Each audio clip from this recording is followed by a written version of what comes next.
je dois commencer par vous remercier parce que vous êtes nombreux à soutenir les activités de l'APF à travers la République démocratique du Congo.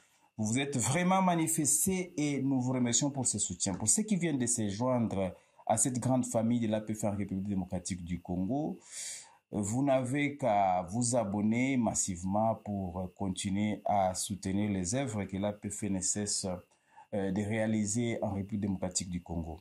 Abonnez-vous et partagez cette vidéo. L'APF est l'agence de coopération internationale intégrée au sein des relations internationales de la Wallonie-Bruxelles, de la Fédération Wallonie-Bruxelles et de la Wallonie.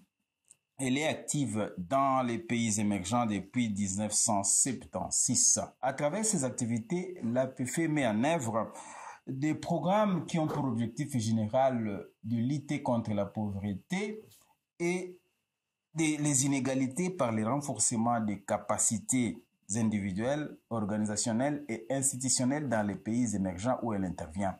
Et elle intervient dans 9 pays du monde, dont la République démocratique du Congo. L'APF a également pour mission de promouvoir, d'organiser et de coordonner toutes les formes de partenariat, de partage de connaissances et d'expertise entre la Fédération Wallonie-Bruxelles, la Wallonie et les pays en émergence. Et la mission, comme je venais de vous le dire tout à l'heure, elle consiste aussi à élaborer et à coordonner, selon une approche multi-acteurs, des solutions et des stratégies innovantes, cohérentes et adaptées aux contextes locaux. L'APF contribue aussi à l'atteinte des objectifs de développement durable. L'APF contribue aux objectifs de développement durable des Nations Unies. En République démocratique du Congo, l'APF intervient depuis 2003. En République démocratique du Congo, l'APF exécute des programmes qui sont limités dans les temps. Ils ont commencé en 2022, ils vont se terminer en 2026. Et je dois souligner que ces programmes sont exécutés en partenariat avec les gouvernements congolais, des programmes pluriannuels, dans ce que nous appelons les PPA. Et aujourd'hui, pour cette fourchette du temps, nous sommes dans les PPA 2022-2026. Et dans le secteur de l'éducation, l'APF exécute un programme porté par l'Organisation internationale de la francophonie et l'Agence universitaire de la francophonie qui est IFADEM. IFADEM signifie tout simplement Initiative francophone pour la formation à distance des maîtres. Ce programme a comme objectif principal d'améliorer les compétences pédagogiques et numériques des enseignants en exercice du niveau primaire grâce à la mise en œuvre d'un programme mixte. Quand nous parlons des programmes mixtes, donc ce sont des programmes en présentiel et à distance.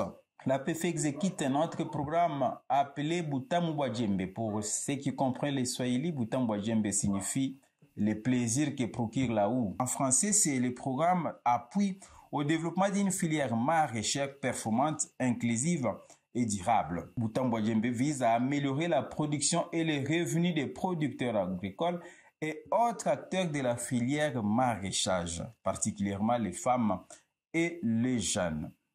Là, c'est dans le Haut-Katanga. Dans la province du Congo central, l'APF exécute le programme Mbiziaku. Mbiziaku est le programme d'appui au développement d'une filière piscicole performante, inclusive et durable dans la province du Congo central, bien sûr. Ces programmes, ton poisson donc, Mbiziaku, a pour objectif principal d'améliorer la production et les revenus des producteurs piscicoles et autres acteurs de la filière poisson. Il vise particulièrement les femmes et les jeunes. Mais nous avons aussi un projet qui est le prolongement d'un projet que nous avons exécuté avant, c'est le projet Teach to Empower.